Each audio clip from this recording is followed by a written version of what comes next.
All right, welcome to another Seek Out the Adventure video where you will be inspired to live an unusual and exciting life. We've got another this versus that review video for you today. And today we're going to be talking about portable fridges or freezers. Those that have peeked into the world of electric coolers are probably familiar with the brands of Dometic and ARB.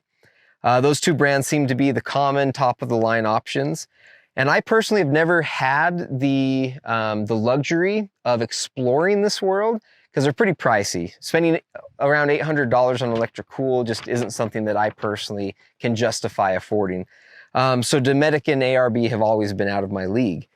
That being said though, there are some lesser known brands out there that sell similar products at a fraction of the price. So a few months ago, I was introduced to SetPower and I was instantly drawn into their product offering, mainly because of their pricing. At a much more affordable price, I can now consider going with an iceless cooler option. SetPower has about 5 different series of electric cools that they offer. They have the Jungle Adventure series, and that series has 3 different models. They have the Explore Antarctica series, which has 2 different models. They have the Tow Camping series that also has 2 different models, the Free Camping series that consists of 2 models, and then they have a standalone RV45. When I decided to go with the SetPower cooler, I didn't have the ability to just get the model that I wanted based off of its features or even the price. I was limited on what could I fit in my van on top of my drawer system but below my bed. And so I ended up going with the AJ30, which is the smallest of the 3 models in the Jungle Adventure series. This is my first time, to be honest, owning an electric cooler for my family camping trips. And because of this, I'll only be able to share with you what I know about this cooler on paper and some of my personal experiences with it. What I'd like to do today is I'd like to show you how the AJ30 compares to the CFF35 that Dometic makes. So we're going to do a SetPower versus Dometic cooler comparison right now. And then after that, I'd like to share some of my personal experiences. Alrighty, so SetPower AJ30. This one costs $239 at retail, or at least that's what it would cost when I bought it. The Dometic CFF35, which is the most similar to this, it costs $780. $239, $780. Huge price difference right there. This one is, the actual capacity of this one is a 30 liter. That's also 32 quarts. The Dometic CFF35, that is a 34 liter, which is 36 quarts. So obviously this is slightly smaller than the Dometic counterpart. Also because this is smaller in volume, it also is smaller in weight. This is anywhere between 28 to 33 pounds. I couldn't quite get an exact weight on this. The manual said one thing, the website said another thing.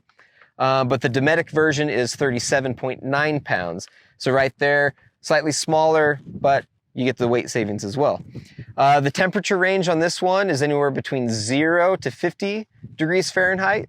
The Dometic equal temperature range, 0 to 50. When you open this thing up, there's an interior light that turns on, gives you a little bit more visibility. And the Dometic CFF35 also has an interior light. This SetPower AJ30 is powered with a DC input, and the Dometic CFF35 has DC and AC input options. So there is a little added versatility there. When you start looking at all these electric coolers out there, a lot of the new ones lately, they have all these Bluetooth, sync it to your phone, control things through your phone type capabilities. This one and the one that I'm comparing it to by Dometic, the CFF35, they do not have Bluetooth. So another reason why both of these are allowed to be lower in price than compared to the other ones, which are easily in the $800 to $900 range. A drain plug. Lots of coolers have drain plugs. It does look like some of the more expensive ARB and Dometic ones do have a drain plug. These two that I'm comparing right now do not. In terms of an interior basket, this one does come with a basket. So does the Dometic counterpart. In terms of physical size, this one is 33 inches by, I believe, 14 inches by 15 inches.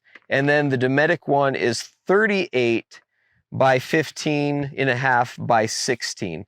So again, it's larger. The Dometic one is larger, heavier, more capacity, smaller footprint, and lighter weight. The refrigerant in both of them are the same. It's the R135A, whatever that means. And then the battery protection, there is some sort of a battery protection. I researched it a while ago and have since forgotten what that all means and how to even, you know, deal with it or manipulate it. But both of them, the SetPower AJ30 and the Dometic CFF35, both have 3 levels of battery protection. So overall, you're getting a very comparable product between this size and its counterpart, which is slightly bigger, the Dometic CFF35. So for me, the price difference is the biggest thing. Like spending less than $300 on a cooler, that's doable for me. But spending over $700 on a cooler, even if I had the money, even if I was rich, it just seems kind of ridiculous, especially if it's just this size.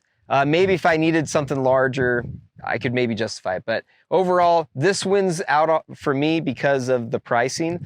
And in terms of its performance and everything, again, I've never personally used the Dometic. I would assume so far that the performance is about the same because on paper, the performance is the same. So with that, obviously, I can afford this. That's why I choose this one over Dometic or ARB. But let's share a couple personal experiences with this. As you can tell, I primarily use this in my camper van. We're a family of 8. We eat lots of food. Typically, we use a 65-liter Yeti Tundra cooler, but that requires a lot of ice to keep things cool. And so a lot of that capacity is used up on just the coolant, the ice. And it's a hassle, costs money. You always have to kind of replenish the ice. I love the fact that having an electric cooler, I don't have to worry about that. We could just, if this is in the vehicle and all of a sudden we decide to grab some food or we eat out like we did tonight and we have some leftover pizza, I don't have to worry about getting some ice, but I can keep leftovers. A lot of times when we're on the road and we don't want to deal with ice, we throw away the leftovers. Now we can keep it because all it takes is a matter of just plugging in the cooler. As long as you have power, like it's hassle-free, really. And then all the space in here, I'm using all 30 liters for food. I'm not sharing the 30 liters amongst food and ice. Just love it. Going iceless, it's totally a game changer. Yes, there's times when I need to use my Tundra Yeti cooler, and so I have to deal with the ice. But this is our default. This is always in our van. It's the one that we default using unless we need more food capacity. But again, that food capacity is almost counterbalanced because of the ice capacity that we also have to account for. What I love is that not only is this like a refrigerator, but I could freeze stuff on here. If I want to treat my family to a nice ice cream dessert after some crazy outdoor adventure, I can turn this down to freezer temperatures and maintain ice cream the whole time. Again, as long as I have power. I've outfitted ourselves with a Goal Zero Yeti power bank. And I also have some solar panels that keeps this topped off. We were at a family reunion for 4 nights. And obviously this was draining this out after 2 to 3 days. And so I just set out the solar panels, and the solar panels were charging this. At the same time, this was powering this. And we were in the 80-degree weather. And eventually the solar panels charged this all the way up to the top. So this was not consuming more energy than my solar panels were able to harvest from the sun to charge this. So overall, as long as you got a good power system, it's awesome. And then again, while you're driving, you can save the energy here by plugging this into the vehicle, or what I do is I have my vehicle charging this while this is powering that. So this is pretty much when we get to our destination, this is topped off, ready to go off the grid powering for the cooler.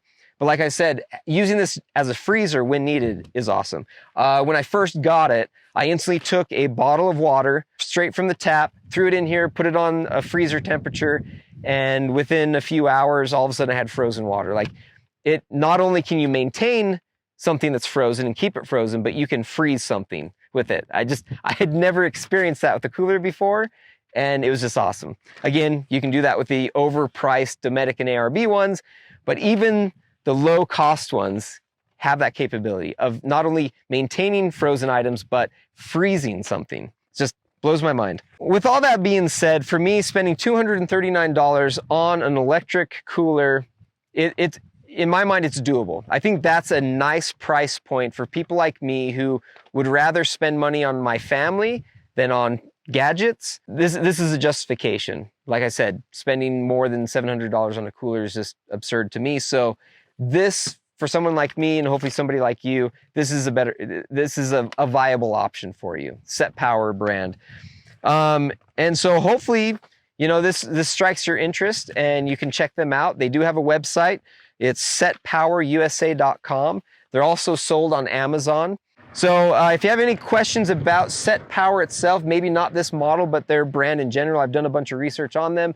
I feel familiar with what their offering is. Leave your comments down below. I'll try to answer them for you. Other than that, stay tuned for more this versus that reviews, because I hope to do more of them on this channel moving forward.